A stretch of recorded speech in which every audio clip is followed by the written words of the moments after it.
اللہ اکبر اللہ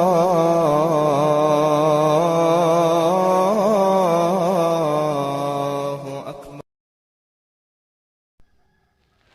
حضرت صلی اللہ علیہ وآلہ وسلم پر وحی کا ابتدائی دور اچھے سچے پاکیزہ خوابوں سے شروع ہوا۔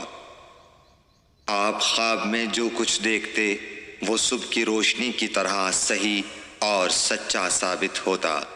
پھر من جانب قدرت آپ تنہائی پسند ہو گئے اور آپ نے غار حرا میں خلوت نشینی اختیار فرمائی اور کئی دن اور رات وہاں مسلسل عبادت اور یاد الہی و ذکر میں مشغول رہنے لگے۔ جب تک گھر آنے کو دل نہ چاہتا توشہ ہمراہ لیے ہوئے وہاں رہتے۔ توشہ ختم ہونے پر ہی اہلیہ محترمہ حضرت خدیجہ رضی اللہ تعالی عنہا کے پاس تشریف لاتے اور کچھ توشہ ہمراہ لے کر پھر وہاں جا کر خلوت گزین ہو جاتے۔ یہی طریقہ جاری رہا یہاں تک کہ آپ پر حق منکشف ہو گیا اور آپ غار حرا ہی میں قیام پذیر تھے کہ اچانک حضرت جبرائیل علیہ السلام آپ کے پاس حاضر ہوئے اور کہنے لگے کہ اے محمد پڑھو۔ آپ فرماتے ہیں کہ میں نے کہا کہ میں پڑھنا نہیں جانتا۔ آپ صلی اللہ علیہ وسلم فرماتے ہیں کہ فرشتے نے مجھے پکڑ کر اتنے زور سے بھینچا کہ میری طاقت جواب دے گئی۔ پھر مجھے چھوڑ کر کہا پڑھو۔ میں نے پھر وہی جواب دیا کہ میں پڑھا ہوا نہیں ہوں۔ اس فرشتے نے مجھ کو نہایت ہی زور سے بھینچا کہ مجھ کو سخت تکلیف محسوس ہوئی۔ پھر اس نے کہا کہ پڑھ۔ میں نے کہا میں پڑھا ہوا نہیں ہوں۔ فرشتے نے تیسری بار مجھ کو پکڑا اور تیسری مرتبہ پھر مجھ کو بھینچا، پھر مجھے چھوڑ دیا اور کہنے لگا کہ پڑھو اپنے رب کے نام کی مدد سے جس نے پیدا کیا اور انسان کو خون کی پھٹکی سے بنایا۔ پڑھو اور آپ کا رب بہت ہی مہربانیاں کرنے والا ہے۔ بس یہی آیتیں آپ حضرت جبرائیل علیہ السلام سے سن کر اس حال میں غار حرا سے واپس ہوئے کہ آپ کا دل اس انوکھے واقعے سے کانپ رہا تھا۔ آپ حضرت خدیجہ کے ہاں تشریف لائے اور فرمایا کہ مجھے کمبل اوڑھا دو، مجھے کمبل اوڑھا دو۔ لوگوں نے آپ کو کمبل اوڑھا دیا۔ جب آپ کا ڈر جاتا رہا تو آپ نے اپنی زوجہ محترمہ حضرت خدیجہ رضی اللہ تعالی عنہا کو تفصیل کے ساتھ یہ واقعہ سنایا اور فرمانے لگے کہ مجھ کو اب اپنی جان کا خوف ہو گیا ہے۔ آپ کی اہلیہ محترمہ حضرت خدیجہ رضی اللہ تعالی عنہا نے آپ کی ڈھارس بندھائی اور کہا کہ آپ کا خیال صحیح نہیں ہے۔ اللہ کی قسم آپ کو اللہ کبھی رسوا نہیں کرے گا۔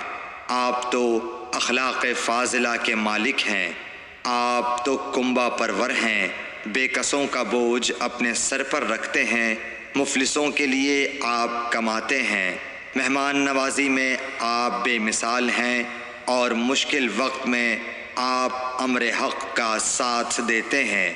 ایسے اوصاف حسنہ والا انسان یوں بے وقت ذلت و خواری کی موت نہیں پا سکتا۔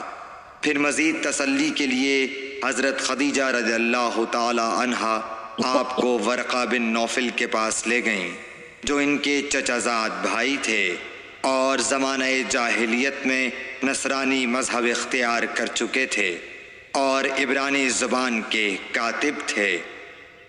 چنانچہ انجیل کو بھی حسب منشائے خداوندی عبرانی زبان میں لکھا کرتے تھے۔ انجیل سریانی زبان میں نازل ہوئی تھی، پھر اس کا ترجمہ عبرانی زبان میں ہوا۔ ورقہ اسی کو لکھتے تھے۔ وہ بہت بوڑھے ہو گئے تھے، یہاں تک کہ ان کی بینائی بھی رخصت ہو چکی تھی۔ حضرت خدیجہ رضی اللہ تعالی عنہا نے ان کے سامنے آپ کے حالات بیان کیے اور کہا کہ اے چچا زاد بھائی، اپنے بھتیجے محمد صلی اللہ علیہ وسلم کی زبانی ذرا ان کی کیفیت سن لیجئے۔ وہ بولے کہ بھتیجے، آپ نے جو کچھ دیکھا ہے اس کی تفصیل سناؤ۔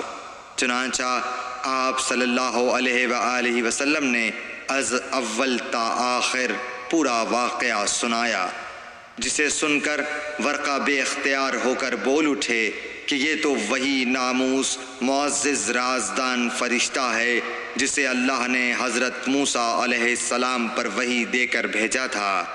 کاش میں آپ کے اس عہد نبوت کے شروع ہونے پر جوان عمر ہوتا، کاش میں اس وقت تک زندہ رہتا جب کہ آپ کی قوم آپ کو اس شہر سے نکال دے گی۔ رسول کریم صلی اللہ علیہ وآلہ وسلم نے یہ سن کر تعجب سے پوچھا کہ کیا وہ لوگ مجھ کو نکال دیں گے، حالانکہ میں تو ان میں صادق و امین و مقبول ہوں۔ ورقہ بولا، ہاں یہ سب کچھ سچ ہے، مگر جو شخص بھی آپ کی طرح امر حق لے کر آیا لوگ اس کے دشمن ہی ہو گئے ہیں۔ اگر مجھے آپ کی نبوت کا وہ زمانہ مل جائے تو میں آپ کی پوری مدد کروں گا، مگر ورقہ کچھ دنوں کے بعد انتقال کر گئے، پھر کچھ عرصے تک وحی کی آمد موقوف رہی۔ صحیح بخاری حدیث نمبر 3۔